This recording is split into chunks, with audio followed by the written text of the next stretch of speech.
Amados irmãos do Senhor Jesus Cristo, qual é o bem mais precioso que a igreja pode oferecer ao mundo? O que podemos oferecer às pessoas que nós conhecemos, à sociedade ao nosso redor? O que é aquilo de mais precioso, mais sagrado e mais importante que nós, como cristãos, como igreja do Senhor, podemos dizer às pessoas? Podemos oferecer às pessoas? Muitos, certamente, irmãos, oferecerão muitas outras coisas, muitos, na verdade, atrativos para as pessoas que não fazem parte de uma comunidade. Muitos vão olhar para as pessoas que não conhecem a Jesus Cristo e, como nós aprendemos na pregação pela manhã, vão praticamente vendê-lo a um preço barato, bem parcelado, como um produto que não é tão necessário assim. Há muitos que vão falar sobre a bênção que a igreja tem neste mundo e tem para oferecer neste mundo, como sendo apenas o foco, por exemplo, em milagres, em sinais, em prosperidade, em coisas que são manifestações, que até trazem muitas vezes, quando são reais, benefícios. Mas muitos colocam realmente o coração nisso, como se essas coisas, como se estes sinais fosse aquilo de mais importante que nós, como igreja, temos para oferecer ao mundo. Nós vamos refletir sobre isso nessa noite. Refletir sobre qual é o único sinal que a igreja tem para o mundo. Qual é a coisa mais importante, o sinal mais importante que nós, como cristãos, como filhos de Deus, como membros do corpo de Cristo, temos para oferecer ao mundo que perece? Vamos refletir sobre isso. O texto, irmãos, é o texto do Evangelho de Mateus, capítulo 12. Nós vamos ler do versículo 38 ao 42. Evangelho de Mateus, capítulo 12, do versículo 38 ao 42. O subtítulo é justamente esse, o sinal do profeta Jonas. Leemos atentamente Mateus 12, do 38 ao 42. Diz assim a palavra do Senhor: Então alguns escribas e fariseus replicaram: Mestre, queremos ver de tua parte algum sinal. Ele, porém, respondeu: Uma geração má e adúltera pede um sinal, mas nenhum sinal lhe será dado, senão o do profeta Jonas. Porque assim como esteve Jonas 3 dias e 3 noites no ventre do grande peixe, assim o Filho do Homem estará 3 dias e 3 noites no coração da terra. Ninivitas se levantarão no dia do juízo com esta geração e a condenarão, porque se arrependeram com a pregação de Jonas. E eis aqui está quem é maior do que Jonas. A rainha do sul se levantará no juízo com esta geração e a condenará, porque veio dos confins da terra para ouvir a sabedoria de Salomão, e eis aqui está quem é maior do que Salomão. Até aqui, meus irmãos. Que o Senhor possa nos abençoar com essa palavra. Nós vamos observar então, irmãos, esse contexto importante onde Jesus Cristo começa, a falar sobre, por exemplo, no verso 33, sobre a árvore e seus frutos. Ele está continuando, em seus ensinos, nas aplicações do Evangelho, na compreensão dos princípios da vida que agrada a Deus. Ele fala, e ele combate aqui os falsos mestres, aqueles hipócritas fariseus e publicanos, fariseus e escribas, mestres da lei, aqueles que estavam sempre o censurando, o criticando, o perseguindo, procurando algum defeito, e não achavam isso em Cristo, procuravam olhar para os seus discípulos. Essas pessoas viviam ao redor de Jesus Cristo o tempo todo, onde Jesus estava pregando, onde havia multidão de pessoas humildes até, que estavam ouvindo a sua pregação, multidão de necessitados. Ali estavam os fariseus, ali estavam os escribas, os mestres da lei, os saduceus. Eles gostavam de estar sempre perto, para poderem enxergar, ver o que estava acontecendo, e não tomar uma atitude de fé como muitas pessoas fizeram. Não chegarem até Jesus Cristo como o centurião romano, no capítulo 8, que, sendo alguém de autoridade, olha para Cristo e o chama de Senhor, e reconhece o seu poder, e crê nele de verdade.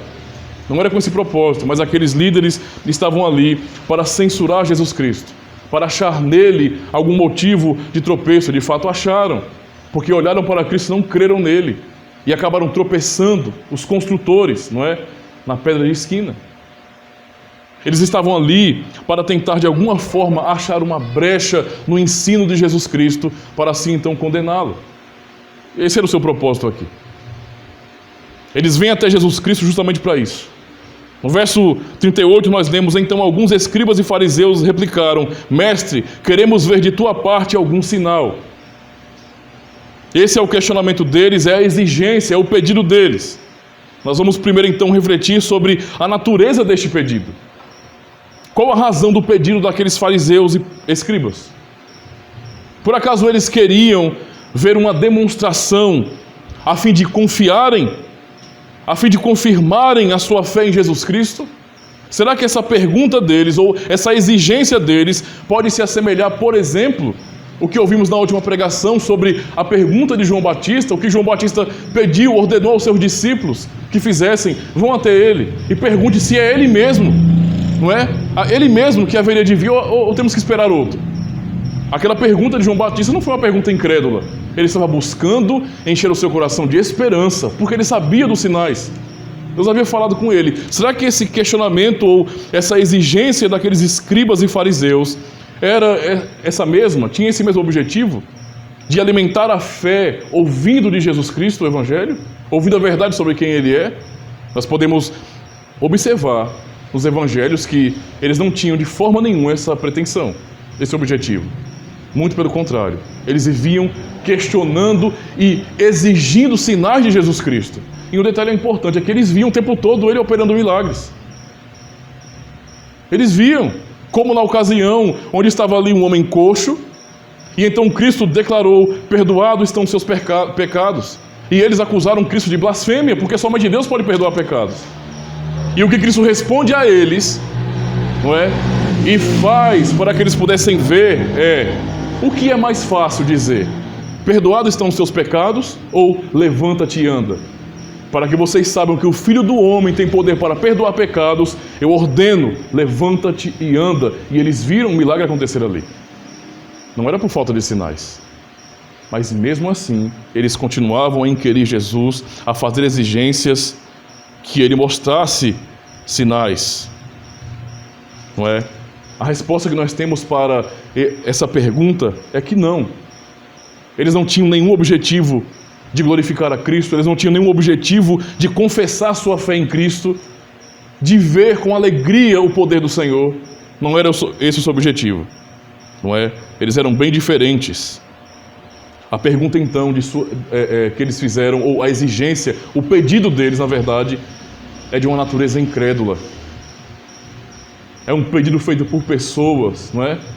Que não confiavam nele, que eram rebeldes contra Cristo, que não queriam vê-lo realmente crescer, que diferente de João Batista, que respondeu que importa que ele cresça e que eu diminua, esses não queriam vê-lo crescer, mas queriam abafar, o diminuir. Era isso que eles queriam aqui. Procurar motivo para zombar de Cristo, acusá-lo com a lei. Tentaram pegar Jesus Cristo em várias charadas. O pedido é uma exigência de provas. Eles chegam até Cristo para exigir provas, porque tudo que eles já tinham visto ali e ouvido falar não era o suficiente para eles. Eles queriam provas evidentes. E é isso que incrédulos fazem. Quando nós falamos de Deus, de fé, aqueles que buscam provas empíricas, provas científicas, são incrédulos. Nós não precisamos de provas. Uma coisa é encontrarmos base na Escritura para afirmarmos certas doutrinas. Outra coisa é eu exigir prova de que Cristo fez isso ou aquilo, sendo que a Escritura revela. Eles foram ali exigir provas, não para confessar a verdade. Esta é a pergunta de muitas pessoas hoje também sobre Deus. Quantas pessoas do mundo, quando olham para a igreja, também não fazem esse tipo de exigência? Nós queremos provas. Queremos provas. Provas de que Deus existe. Tem algum aí? Você pode provar que Deus existe? É assim que a fé cristã é abordada, por exemplo, na comunidade científica.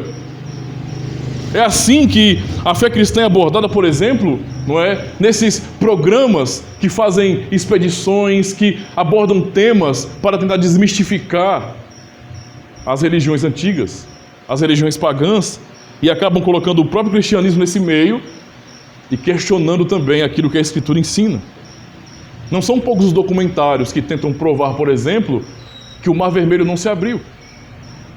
Não são poucos documentários que tentam provar também que Cristo jamais ressuscitou, ou que operou sequer um milagre. Eu digo a vocês, irmãos, que eu tive o desprazer de, mesmo em um seminário, não é, ter acesso a esse tipo de aula, de um professor que não estava muito preocupado em que seus alunos fossem realmente crentes, mas que realmente nos ensinava o que era liberalismo, para praticarmos isso.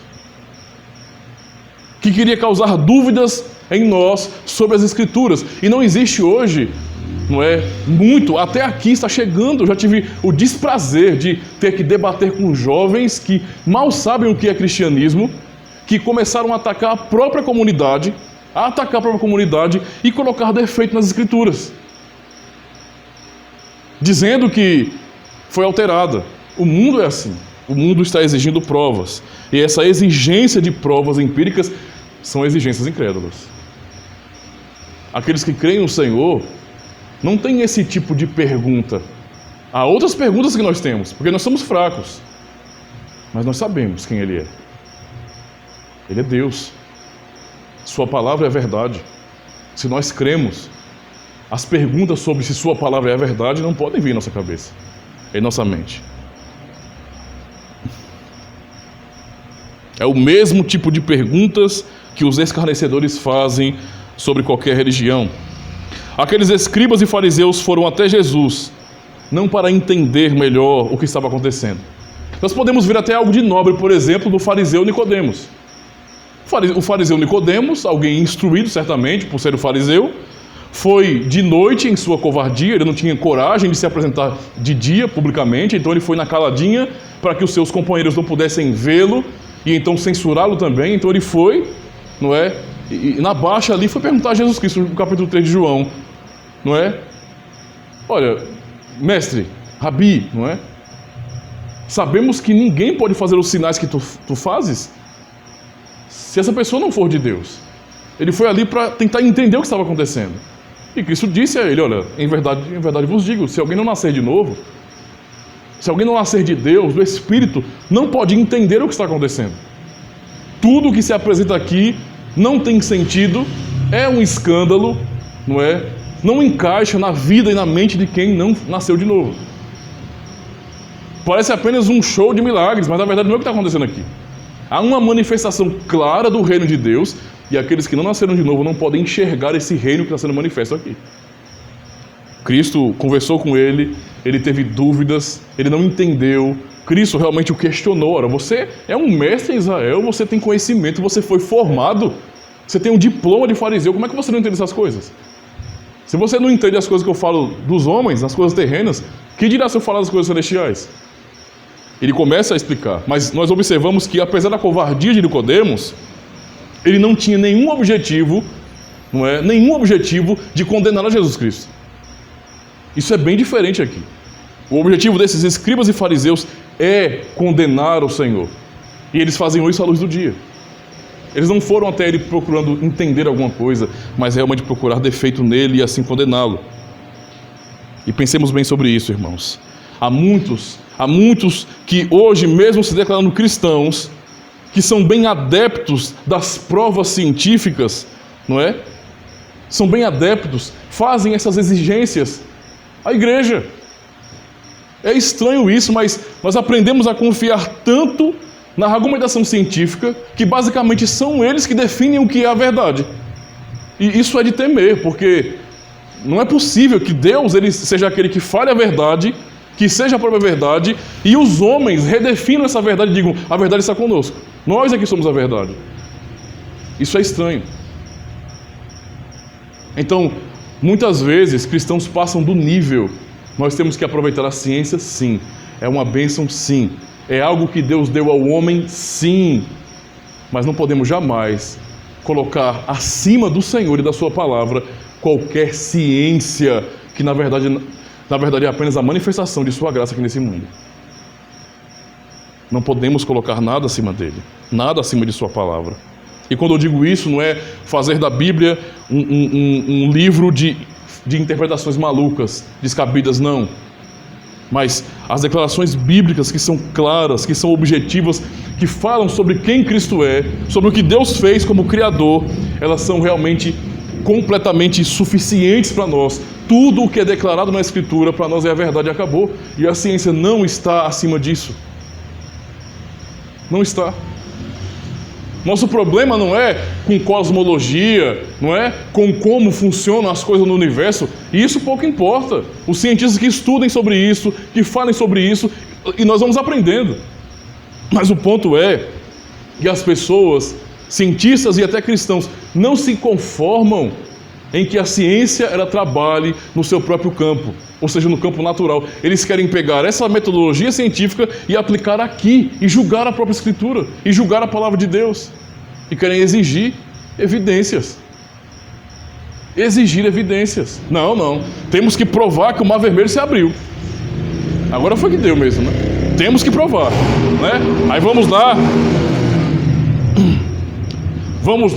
arrumar um grande tanque, não é? Colocar alguns ventiladores fortes, potentes, algumas máquinas que realmente sopram bastante. Vamos fazer tudo isso para tentar provar cientificamente que o Mar Vermelho se abriu. Isso não nos interessa, nem um pouquinho. E se esses chegassem à conclusão que isso seria impossível, não faria diferença nenhuma para nós. Nós somos a Igreja de Cristo. O que ele diz é a verdade. E ponto final. Isso é ter fé nele. E não ficar olhando para o que ele diz, ouvindo o que ele diz, e questionar como tais escribas e fariseus fizeram. Questionaram, perguntaram, não é? E essas perguntas se multiplicam cada vez mais por pessoas que nem mesmo entendem o que estão dizendo. Eu lembro-me que no trabalho, antes de começar essa quarentena, uma jovem, bem jovem mesmo, né? Com no máximo uns 13 anos de idade, 12 anos de idade, estava subindo para treinar, e quando subia com sua mãe, ela disse, já no final da escada, graças a Deus, como se ele existisse. Ela mesma falou isso. É uma criança, né? Não sabe nem nada, na verdade não sabe nada, né? Não tem conhecimento de nada, né? Começou agora, está começando a pensar agora. Ainda está na fase de aprendizado quase que primário ainda, porque realmente é um nível muito baixo, a pessoa não tem experiência, a pessoa não tem conhecimento, a pessoa não lê Bíblia, a pessoa não tem nada, mas fala com tanta convicção e deboche como se ele existisse. São as influências que nós vemos no mundo, né? A ridicularização que se faz com o cristianismo, com a igreja, com o povo de Deus. E essas perguntas têm surgido cada vez mais. Pessoas exigem sinais, evidências. Nós vemos isso também, essa exigência que os fariseus fizeram aqui com os escribas, também no capítulo 6 de João. Inclusive foi o texto que eu usei também, não é, com a pregação de hoje de manhã, quando João, no capítulo 6, diz bem assim, a partir do verso 30 ao 36. Observe, então lhe disseram eles, que sinal fazes para que o vejamos e creiamos em ti? O Senhor quer que nós creiamos na tua palavra? Prove então. É assim que eles faziam. Vai ter que provar, não é? Quais são os teus feitos? Nossos pais comeram um maná no deserto, como está escrito. Deu-lhes a comer pão do céu. Replicou-lhe Jesus. Em verdade vos digo, não foi Moisés quem vos deu o pão do céu. O verdadeiro pão do céu é meu Pai quem vos dá. Porque o pão de Deus é o que desce do céu e dá vida ao mundo. Então lhe disseram, Senhor, dá-nos sempre desse pão. Declarou-lhes, pois, Jesus, eu sou o pão da vida, o que vem a mim jamais terá fome, e o que crê em mim jamais terá sede. Porém, eu já vos disse que, embora me tenhais visto, não credes. Eu estou aqui. Mas a verdade é que vocês não adianta fazer sinais. Isso aqui não é, era logo em seguida a multiplicação de pães e peixes. Eles tinham comido, eles tinham se alimentado, eles viram acontecer, mas não é o suficiente. Eles querem mais. A mesma coisa acontece no capítulo 10, versos 23 a 26, um texto muito conhecido, quando Cristo estava ali no pórtico do templo de Salomão. O texto diz bem assim: Jesus passeava no templo, no pórtico de Salomão. Rodearam-no, pois, os judeus e os interpelaram: até quando nos deixarás a mente em suspenso? Se tu és o Cristo, dize-o francamente. Respondeu-lhe Jesus: já vos disse, e não credes. As obras que eu faço em nome de meu Pai testificam a meu respeito, mas vós não credes, porque não sois das minhas ovelhas. Não faltavam sinais. As exigências deles eram exigências de pessoas não que queriam conhecer a Jesus Cristo e entender melhor a sua glória. Eram pessoas incrédulas. Pessoas que realmente queriam zombar dessa verdade. E qual foi a resposta de Cristo então?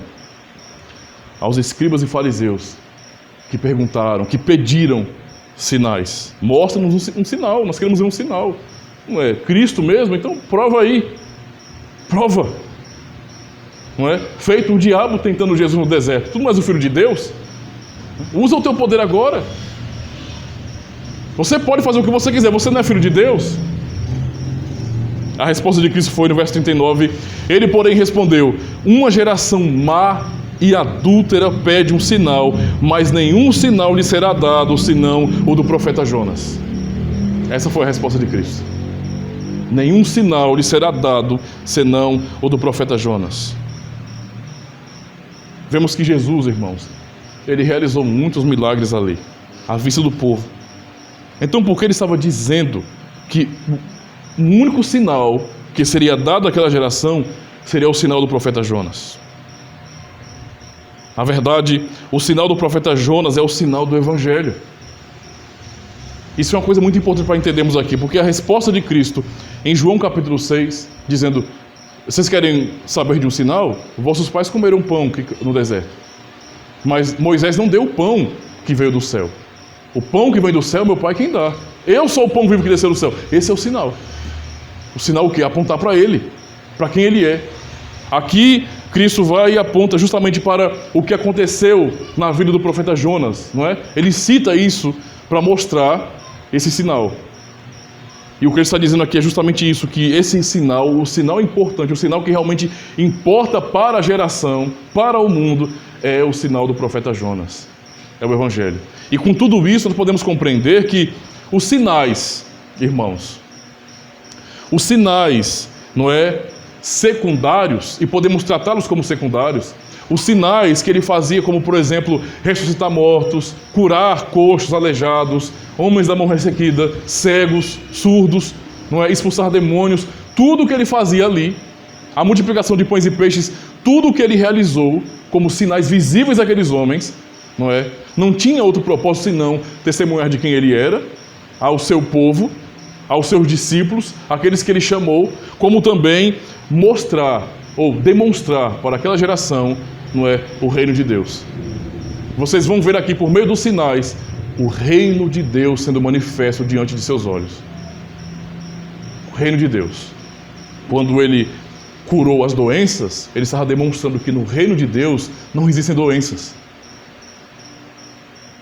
É isso que ele estava dizendo. Quando ele multiplicou pães e peixes, ele estava dizendo que no reino de Deus não há fome.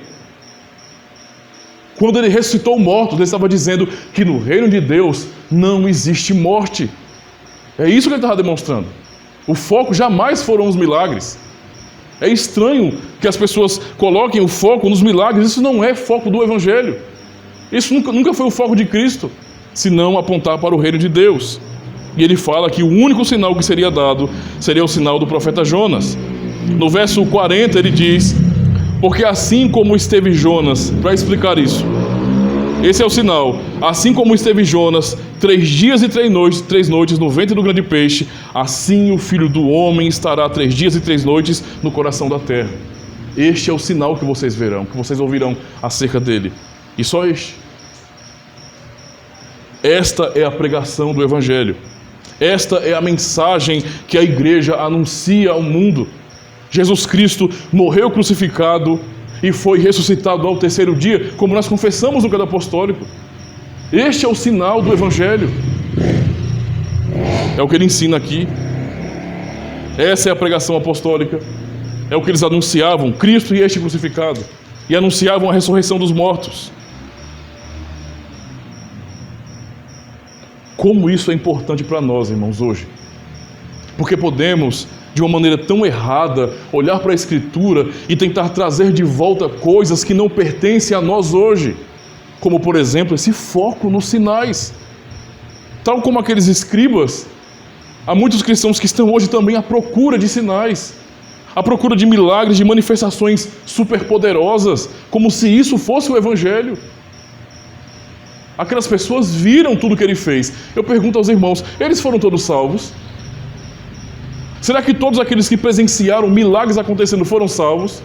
De forma nenhuma. Na verdade, naquele contexto do Evangelho de João, capítulo 6, logo após eles encherem a barriga de pães e peixes, a se fartarem realmente, não é? Eles foram seguir a Jesus Cristo. E Cristo responde a eles, diz a eles, vocês não estão aqui por outro motivo, senão porque vocês se fartaram da comida que eu multipliquei. Vocês encheram a barriga e ter a barriga cheia é uma coisa boa. É por isso. Vocês deveriam se focar na comida que leva para a vida eterna e não nessa daqui. E Cristo continua a explicar. É nesse contexto que ele começa a dizer que ele é o pão vivo que desceu do céu e que aqueles que não comerem da sua carne e beberem do seu sangue, isto é, não ter a Jesus Cristo como seu principal alimento, como seu grande alimento, não tem vida eterna, não tem parte com ele. E quando ele disse isso, o que a multidão que o seguia disse? O que a multidão que viu os milagres fizeram? Eles foram embora dizendo, duro é este sermão, quem o pode suportar? Foram embora. Sumiram dali. Sinais não são foco. Milagres não são foco. Eu digo isso pensando em milagres, coisas extraordinárias, como curas milagrosas. Isso não é o foco. Isso pode acontecer, claro. Isso depende de Deus. Se o Senhor quiser operar assim, assim Ele o faz. Ele é o Rei Todo-Poderoso. Quem pode dizer o que Ele vai fazer ou não? Nossas orações mesmo não mudam o que Ele vai fazer. A vontade dEle acabou. E glória a Deus por isso, porque esse é o Rei Todo-Poderoso que nós temos. Mas aqui Cristo coloca o foco completamente em um único sinal que importa. Aquela geração pediu provas, evidências, e ele disse, a única prova que vocês terão, o único milagre que vocês verão, será este. Tal como Jonas passou 3 dias e 3 noites no ventre do grande peixe, assim importa que o Filho do Homem também passe 3 dias no coração da terra. O que vocês verão como o grande milagre, como o milagre importante, é que o Filho do Homem vai morrer e no 3º dia ressuscitará. Este é o grande milagre. Este é o único sinal que importa verdadeiramente. Esta é a palavra de Cristo, irmãos. A palavra do Senhor que deve ser pregada, anunciada. Cristo, então, não tem compromisso com grupos que enfatizam outras coisas que não isso. Que compromisso há de Cristo, que ensinou isso à sua igreja, com grupos, com religiões que acabam tirando ele do centro e sua obra maravilhosa para colocar o foco em obras sociais, em benefícios para o ser humano, que são todas coisas boas, que nós queremos, que muitas vezes precisamos, mas que não salvam. Não podem realmente mudar nossa vida das trevas para a luz.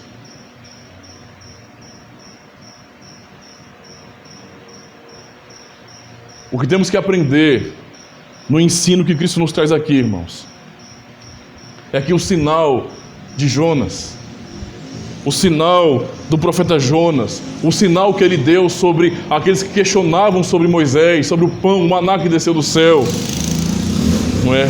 O que temos que aprender aqui é que a única coisa que importa é que o Evangelho seja pregado.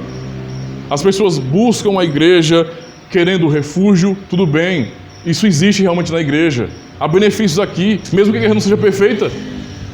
Mas as pessoas vêm muitas vezes à igreja, porque é assim que as pessoas pregam sobre a igreja, não é? Como um ambiente onde você simplesmente vai chegar, vai ser curado, vai ser abençoado, vai melhorar a sua vida social. E não é esse o objetivo, isso acontece e acontece. E é um grande motivo de alegria para nós. Mas a mensagem que realmente importa não é esta. A mensagem que realmente importa é que Cristo, o Filho de Deus, morreu, ressuscitou, e aqueles que nele confiam, que nele creem, não serão condenados. Esta é a mensagem que importa. Nada mais tem valor comparado a isso. Nós não podemos oferecer para as pessoas, para o mundo ao nosso redor, outra coisa que não seja isso. Porque se não é isso que é pregado, ensinado, oferecido por cada cristão, então há outro evangelho aí sendo anunciado. E este é o único evangelho salvador. O único. A resposta de Cristo foi: este vai ser o único sinal que vocês vão receber. A palavra de Cristo para nós hoje também é do mesmo jeito. O único sinal que Cristo demonstra por meio de sua igreja, isto é, o único sinal, a única manifestação real que a igreja pode dar para o mundo é a pregação do evangelho. Nada é mais importante do que isso. Se o evangelho é pregado, sim, os eleitos são chamados, pessoas são salvas. Mas se o evangelho é substituído, não há salvação. Não há. Ninguém será salvo porque viu um coxo levantar. E eu sei que isso é um impacto emocional muito grande, né? Você vê um milagre acontecer, você fica, uau! Muitos ficaram assim, uau! E depois abandonaram ele. A igreja de Cristo precisa realmente olhar para essa realidade. Nós temos que aprender com Cristo a reconhecer que é este sinal que importa. O mundo tem que ouvir de nossa boca aquilo que os apóstolos pregaram no passado.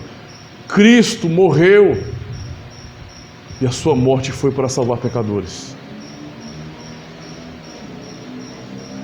Quem crer nele não será condenado. Olhe para Jesus Cristo como seu Salvador. É o que nós temos. Eu sei, irmãos, que a palavra de Cristo aqui para aqueles escribas foi uma palavra um tanto quanto frustrante, não é? Porque se você vai até ele pensando, ora, eu quero vê-lo operar o seu poder glorioso, se é ele mesmo que manifesta sinais nos céus, controle os céus. Os discípulos viram Jesus controlar a natureza, mas ele não dava isso para os fariseus. Os discípulos testemunharam, ele fazia isso para os humildes, para os seus discípulos, mas não fazia isso para os arrogantes. Então os discípulos viram quando estavam completamente atemorizados, não é, com a tempestade naquele grande lago, no mar ali, e ele simplesmente com uma palavra acalmou a tempestade, e todos ficaram pasmados ali. Eles ficaram até pensando nesse contexto que ele era um fantasma quando ele foi até o barco andando pelas águas. Eles gritaram dizendo, é um fantasma.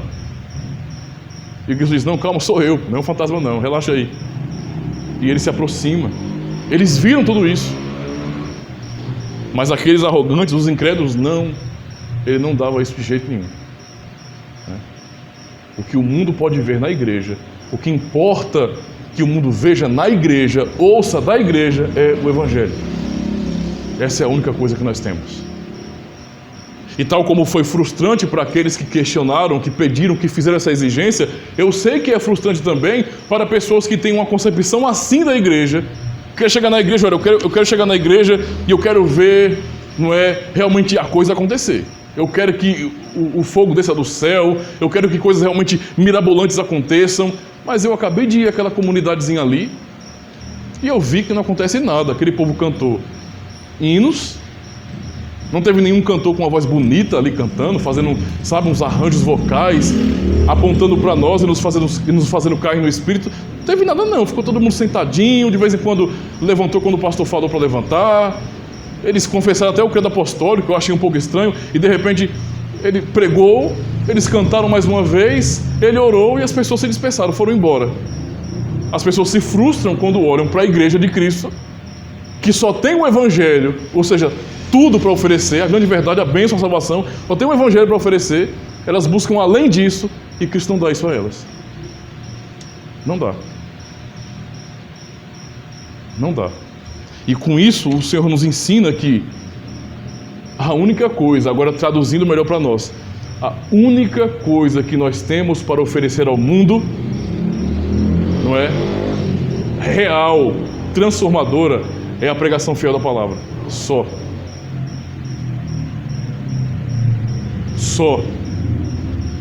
Porque é justamente na pregação da palavra, isto é, neste sinal do profeta Jonas, no Evangelho que nos diz que Cristo morreu e ressuscitou ao terceiro dia, subiu aos céus, e de lá Ele intercede por nós, e de lá Ele voltará para nós.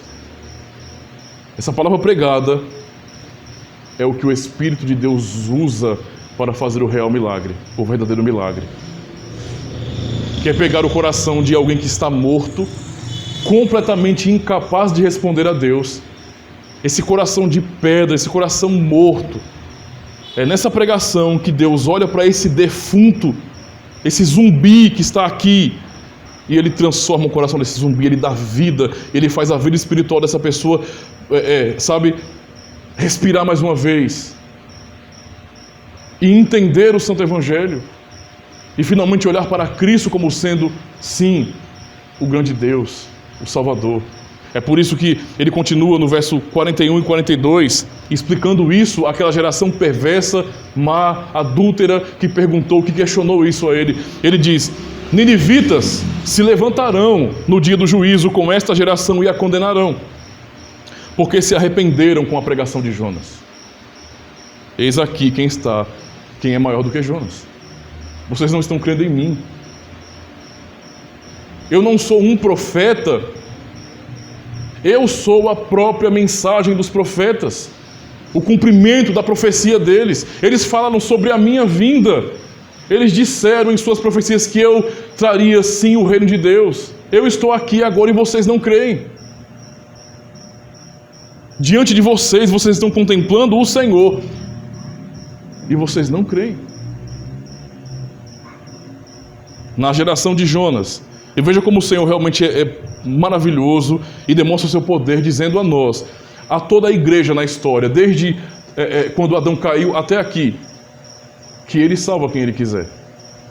E Ele mostra para Israel que Ele tinha eleitos fora de Israel, quando envia Jonas a Nínive e ordena que ele pregue. E ele prega e toda aquela geração se converte. Do maior até o menor, do rei até o serviçal, todos se dobram diante da pregação de Jonas, que não foi nenhuma pregação, não é, que passava manteiga no bigode de gato. Não foi nada que viesse amolecer, que viesse massagear o ego de ninguém. Jonas não veio de uma maneira realmente suave, não. Ele falou a verdade: vocês serão condenados se vocês não se arrependerem. E toda uma geração se curvou diante de Deus pela pregação do Evangelho. Por isso que Jesus está dizendo para eles aqui, para os que estavam questionando a ele, veja, ninivitas. E o exemplo aqui é para mostrar que os ninivitas eram terríveis. Pois é, aquela cultura tão terrível, pessoas daquela cultura, ninivitas, se levantarão com essa geração no dia do juízo e a condenarão, porque se arrependeram com a pregação de Jonas. Está aqui agora quem é maior do que Jonas, e vocês não creem. Não creem. Nós já temos o suficiente. O testemunho do seu poder aqui registrado na Escritura. Cristo continua a falar, continua presente por seu Espírito na igreja e continua a falar para as pessoas hoje a mesma coisa. Se arrependam. Creiam no Evangelho. Creiam no Evangelho. Se arrependam, porque se vocês não puderem crer neste sinal, se vocês não confiarem e buscarem outra coisa, e desejarem outra coisa, outros sinais, e não se focarem nisso, e não reconhecerem quem está diante de vocês, reconhecerem Cristo em seu corpo místico, que é a igreja neste mundo, haverá condenação. Ele dá até o exemplo aqui no versículo 42, da rainha do sul, que se levantará no dia do juízo com essa geração e a condenará também. Por quê? Porque essa rainha saiu de longe, dos confins da terra, para ouvir a sabedoria de Salomão, para ouvir a pregação de Salomão. E o pressuposto claro de Cristo é que aquela rainha, quando ouviu a pregação de Salomão, creu. Essa rainha se levantará no dia do juízo para condenar essa geração, que tem agora o alvo da pregação de Salomão, a verdade sobre a pregação de Salomão, e não crer. Nós temos que olhar, irmãos, para a nossa missão como igreja e reconhecer que o que nós temos para oferecer é justamente isso. Não podemos nos envaidecer e procurar oferecer para as pessoas outra coisa. Nós não somos prestadores de serviço. Eu já me enganei muito com isso, mas hoje a realidade é que nós podemos olhar para a palavra de Deus e reconhecer o que nós temos para o mundo é o Evangelho. Se as pessoas não puderem crer na pregação da igreja, nós não poderemos fazer nada por elas. Na parábola do rico e de Lázaro, não é isso que Cristo ensina na parábola? Quando na parábola o rico clama a Abraão, manda alguém dos mortos até a minha família, eu não quero que meus irmãos, eles também pereçam, eles venham parar aqui no Hades. Eu não criei, eu não me importei, mas eu não quero que eles venham para o mesmo caminho que eu, porque eu já estou sofrendo aqui. E a resposta de Abraão na palavra é, eles têm a lei e os profetas. Isto é, eles têm a palavra de Deus. E ele ainda insiste, mas não, pai Abraão, se alguém se manifestar, voltar dos mortos, se acontecer uma ressurreição, se acontecer um milagre, eles vão ver, e quando eles contemplarem esse milagre acontecendo, eles não vão poder resistir no coração deles. Eles vão ser tão impactados que eles vão crer no Senhor. A resposta de Abraão na parábola, eles têm Abraão e os profetas. Se não ouvirem Abraão e os profetas, se não ouvirem, aliás, a lei e os profetas, se não ouvirem a palavra de Deus, tampouco acreditarão, mesmo que alguém volte dos mortos. Mesmo que alguém volte dos mortos. A única coisa que nós temos neste mundo, irmãos, é a palavra de Deus. É a nossa única esperança neste mundo. A palavra de Deus é a mensagem mais poderosa de todas. Não há nada que se possa dizer neste mundo ou fazer neste mundo que tenha o poder que nós vemos acontecendo pelo Espírito na palavra de Deus. Filosofias, o pensamento humano moderno, nada que nós inventemos hoje pode transformar alguém de filho da ira em filho de Deus. Nada. Nossa, às vezes, covardia em não anunciar o Evangelho, em preferirmos manter certas amizades para não ofender as pessoas. Estamos esperando o que com isso? Que Deus use outro? Que Deus use outro, sendo que eu estou ali, sendo que eu tenho boca para falar? Nossa amizade não substitui o Evangelho. Ser legal não salva ninguém. É claro que nós amamos as pessoas, amamos nossos amigos, queremos o bem deles, o trataremos bem, mas nós precisamos anunciar o Evangelho. A coisa mais importante que eu tenho para dar a alguém que me considera de fora da igreja não é a minha amizade. É importante a minha amizade, mas isso não é a coisa mais importante, melhor que eu tenho. A coisa melhor que eu tenho é Cristo habitando em mim pelo Espírito Santo. Isso é possível se, pelo poder de Deus, crermos na mensagem. Confiarmos em Jesus Cristo. Olhemos para a nossa própria vida, irmãos. Olhemos para a realidade. Temos ouvido isso desde manhã. Sobre essa mensagem maravilhosa do Evangelho. E agora sobre esse sinal que é o próprio Evangelho, que é o que importa. Pensemos em quantos colegas, amigos, conhecidos, primos, familiares que nós temos. E que tantas vezes nos acovardamos de falar, de anunciar o Evangelho. Às vezes a nossa covardia prova a nossa vergonha de Cristo. Vergonha de falar dele. Sabe quando nós estamos crescendo e, inicialmente, eu vou dar o exemplo de filhos, porque isso acontece. Não, é inevitável, acontece. Acontece, não tem como fugir disso aí. Os filhos vão crescendo e no início... É natural, eu passei por isso. Todo mundo passa por isso.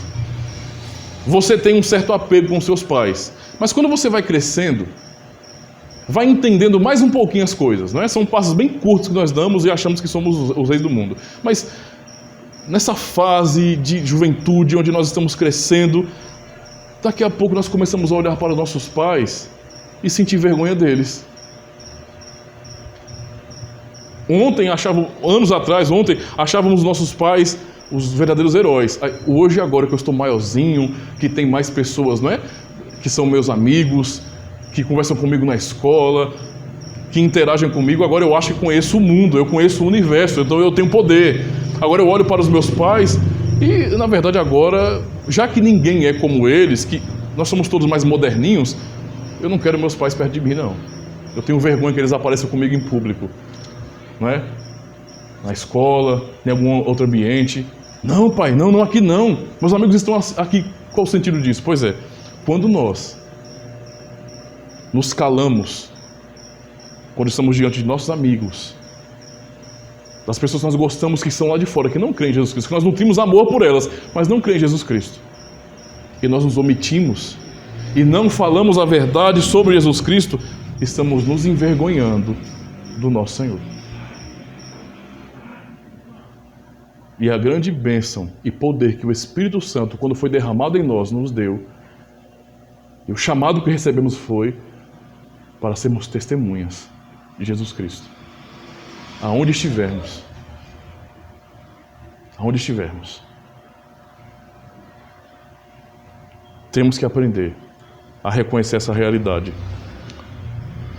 O único sinal que importa para todos aqueles que nós amamos e que não se dobraram a Cristo ainda, o único sinal que será dado a eles e a todo este mundo, é que Cristo, Filho de Deus, veio a este mundo, morreu em uma cruz para substituir pecadores e ao terceiro dia ressuscitou para justificar, para aplicar todas as bênçãos alcançadas por Ele a estes que nele creem. Como o Salmo 2 nos ensina na última estrofe, bem-aventurado todos aqueles que nele se refugiam. É isso que temos que dizer às pessoas. Se há amor verdadeiro, eu acredito que sim, que haja, falemos do Evangelho para essas pessoas. Não é? Porque camaradagem, embora seja boa, não salva ninguém do inferno. Porque nossa boa amizade não torna ninguém filho de Deus. Porque a nossa omissão, sim, será cobrada um dia. Nós temos que pregar. Essa não é uma missão para o pastor. Eu tenho essa missão como vocês, pessoal, de como um cristão em minha vida particular testemunhar do Evangelho de Cristo. Mas todos nós somos chamados para isso. Para mostrar ao mundo a única verdade que realmente importa. Olhemos para o mundo e não ofereçamos ao mundo, olha, vai lá para a Igreja Reformada Defesa da Fé. Por quê? Porque é uma igreja reformada. Ah, legal. É uma igreja antiga, quer dizer, né? É de tradição antiga. A igreja não é antiga não, mas a tradição é. Né? Vai lá, a igreja reformada, rapaz, já ouviu falar, nós somos calvinistas. Você já ouviu falar nisso aí? Pois é. A gente vai até usa algum pastor que na internet debateu e falou frases contundentes contra outros. Tá vendo aí? Ó, ele é reformado como nós. Então, vem para cá, Brasil, né? Não é essa a razão que nós temos que apresentar para as pessoas, de forma nenhuma. Vá para a igreja porque lá nós somos calvinistas. Não. Vá para a igreja para ouvir o santo evangelho de Jesus Cristo, para aprender sobre Deus, para ouvir a verdade de que há um só Salvador, que é Ele. Que essa mensagem, a única que importa, irmãos, de início, seja logo aquilo que mais importa em nossa própria vida. Nossa própria vida. É por isso que, em outra pregação, eu afirmei, quando preguei sobre João Batista, que nós precisamos ouvir o Evangelho todos os dias. Todos os dias. Temos que refletir sobre o que Cristo fez por nós. Esta é a nossa esperança que o Senhor nos dá. Esse é o Evangelho do Senhor Jesus Cristo. Amém.